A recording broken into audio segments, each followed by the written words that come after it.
It's Mike Hollywood Jimenez, and you're watching the Scott Emo Show. Come on.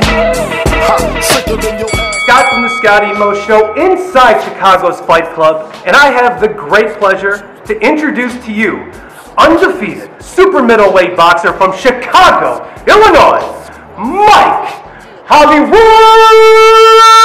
Jimenez! What's up, man? Welcome to the show, my friend. Pleasure. Thanks for being on. Yeah, definitely. So let's start with, what do you do for a living? I'm a union local 63. I work here in Chicago, so full-time gig, labor job, and yeah, just working hard, making that money. So how did you discover boxing? I don't know, I guess it was always something that I was interested in, you know, like my grandpa, he was always the one who always had like fights and stuff on at the house, getting the pay-per-views, and just like having us all watch the fights and stuff. And then, I don't know, once I was done playing football in my college, I just, you know, met up with my buddy Donovan at the gym and got in there and just started going at it, you know. So something I wanted to get into. So I've seen a lot of video. You're animated is an understatement. Yeah. So, but tell me from your perspective, how did the nickname Hollywood come about? That was also from my buddy Donovan. We always like to, you know, joke around, kid around with each other a lot. And I don't know, I guess I was pretty young, you know, I was 19, 20, first coming in the gym. Yeah, like 20, and then like coming in on my phone, looking in the mirror, doing whatever. Like, oh, this guy's Hollywood, And then like, I don't know, he just started calling me and like, just got picked up by everybody, and everybody started calling me Hollywood, and then that was it. And then from there, you've been Mike Hollywood. Yeah. So what does it feel like when the ring announcer's calling your name, you're stepping outside the curtains, walking into the ring? What's going through your head? Oh man, it's a great feeling, you know, just hearing your name like that and knowing that you're under the bright lights and you're on that stage to perform and you hear your name, and you know, that's what you know you're there for. You're there to represent your name, represent the people that are with you, and just a lot of excitement, a lot of good feelings going in there. And you know, I don't get nervous and stuff like that. Just go in there and hear my name, get hyped up, and give a show for the crowd, and get in there and just get straight to work. You are Hollywood. Yeah, man. I'm nervous just walking into a ring setting like this, so I commend you to be able to keep your composure during that time. Is your trainer with you walking out? Yeah, my trainer, my training partner Don. You know, I come out with a little clique with my guys. My brother's there. You know, so yeah, we come out and yeah, we put on a show for the fans, man. You know. Yeah. So what's your relationship like with those people in your circle? Those are probably your closest people. Yeah, yeah, definitely my closest people. You know, my brother, of course, he's like, you know, one of my best friends, and he's always there to support me. He's always at all my fights. And then my trainer and Donovan, my trainer's Don's father. So you know, we're like, I mean, we're as close as you can get. You know, we're together every day. We're like family. You know, they consider me like a brother, like a son, and you know, I consider them family. And we're very close, very tight knit, and you know, that's what you need around you. You know, and that's what I gotta keep around me. Just a group of very close people that are there to support me and only, you know, want to see the best. So. How many hours do you put into boxing? I mean, because you work during the day. Yeah. Work's no excuse, though. You know, I mean, that's just another sacrifice I gotta make, you know. But I'm in the gym probably 6 times a week, 7 sometimes, but most time I'll take Sundays off and stuff. But yeah, I'm working. I work a full 8-hour job, and then I'll either come straight from my job to the gym, and I'll get in there, and we'll spend, you know, probably every bit of 2.5, 3 hours in the gym. And you know, do some cardio, do some other stuff, and then if I have any time to do anything, you know, I can try, but I normally don't. When I'm in camp or when I'm in training, I don't have time for nothing, man. It's just straight to business, you know, just work, training, get it in, and it's all about business. Are you single? No, I have a girlfriend. And so, do you have any time for her? Like, how does she feel? She knows you're on a mission. You have this bad vision. She understands. You know, it took a little bit, but she understands. You know, it's like it's a sacrifice for her too. You know, I put a lot of time, a lot of effort into it. I sacrifice a lot, and she's right there with me. She sacrifices with me. You know, she's in nursing school. You know, she's a student.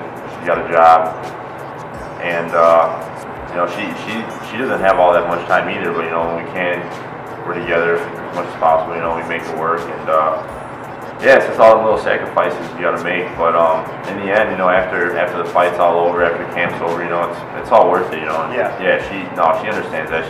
She's on board. She supports what you do. Yeah. I think you need that in order to succeed. Oh, for sure. Right. For sure. All right. So Biggie Smalls, you're a big Biggie fan. I read up on. Yeah, I love Biggie. I do. Elaborate. What's your favorite song? Your favorite lyric? Why do you connect with him? What's the deal? Oh man.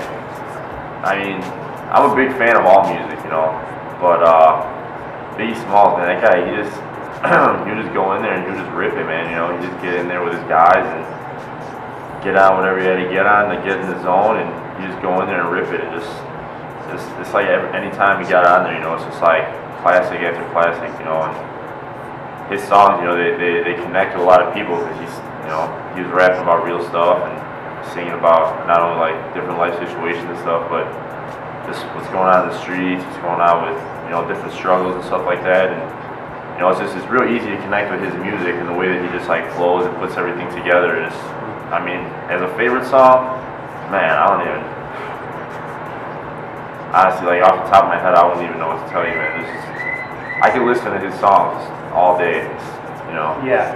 He's your go-to artist. Yeah, I mean, so definitely something to get you going whenever I need to. Let's segue to something a little bit more serious. So I read up on that your dad got deported. Yeah, he did. So that was almost 10 years ago now. And he hasn't been back? No. There's like a whole legal thing behind it and stuff. I guess once you get deported, I think it used to be 7 years, and then they switched it to 10 years or something. But it was right around 9/11, and you know, they got real strict with all that type of stuff. You know, he got pulled over just for like something minor. Like I think his light on his license plate was out or something. So he got pulled over for something minor, and some like little code popped up, and they took him in. And I don't even know what happened. How old were you? I had just turned 16. It was, you know, him and I, we went, and I had just bought a new car, and we took the car out for like a joyride, whatever. And then he's like, all right, I'll see you later after work. I was like, all right, cool. And then like he called me after work. He's like all upset, you know. It's like, yeah, you know, something happened. You're gonna have to come here and bring some of my stuff, IDs and whatever, you know. Say I don't know what's going on, but they have to hold on to me and stuff. And yeah, it was a rough day, man. That was like the last time that we actually spent time together here. And then I went out to go see him 2 years ago for the first time since then. So that was crazy. You know, it was real rough on me. You know, I went out there by myself and I surprised him, which was not the best idea because he almost had a heart attack. Yeah, my heart's pounding thinking. Oh my God, it was nuts. And man, it was real emotional, and it was a real special time for all of us. You know, my family out there and everything. And then this past year, I went out there with my brother, took my girlfriend out there, you know, and I was training out there for a fight I had coming up, so that was real cool. You know, he got to come to the gym with me a lot and check everything out. And then I'm actually going to go back in a few weeks for his birthday. He's turning 50, so it's a milestone, you know. It's like 50 years old, so that's a big one, you know, so I want to definitely go out there and spend some time with him. And yeah, but I mean, it's always an emotional time, you know. My dad's an emotional guy, and to me, I'm still like his little kid, you know. Yeah, we haven't seen you in decades. So to me, I'm still his little kid, and he's one of my biggest fans for sure. Him and all his people out there, all his work friends and everybody, my family, you know. So it's great anytime I get to go out there and see him and spend time with him, and you know, it's like my second home out there, and it's great, man. But yeah, it's definitely a touchy subject. It's a little rough, but yeah, things are going good now. You know, I talk to him multiple times a week, you know. So is he spiritually with you? Oh yeah. When you're in the ring? Oh yeah. And how much of that fuels your passion to fight and to win? You know, does it give you motivation? Do you think about him? You know, how does that play a part? Yeah, you know, I talk to him for every fight, you know, and then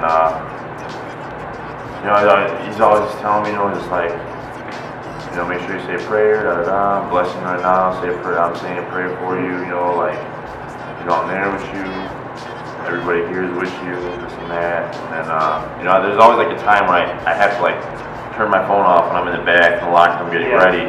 So I'm like, hey, you know, I'm gonna have to talk to you later because I can't, you know, and it's just like, sure enough, 5 minutes later, it's like, ring, like he's calling me nonstop, I'm like, dude, I can't talk, like, but he's in there. He wants you to know he's there. And he's there with me, and I know that going into it, you know, and especially everything that we've been through with like our family situation and everything, I carry all that in the ring with me. And I'm very motivated when I go in there. I got a lot of intensity when I go in there, you know.